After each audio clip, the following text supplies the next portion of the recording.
শুভ দীপাবলি। শুভ দীপাবলির প্রীতি শুভেচ্ছা অভিনন্দন। দেখো, এটা আমাদের বংশ পরম্পরায় রীতি অনুযায়ী 14 পুরুষকে বাতি দেওয়া।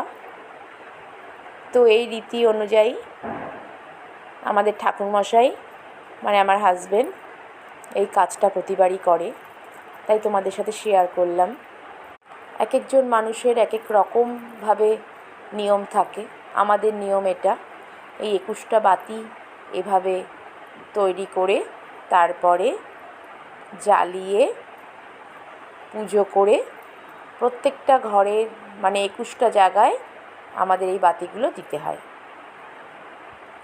তোমাদের কাদের কাদের এরকম নিয়ম আছে আমাকে একটু জানিও।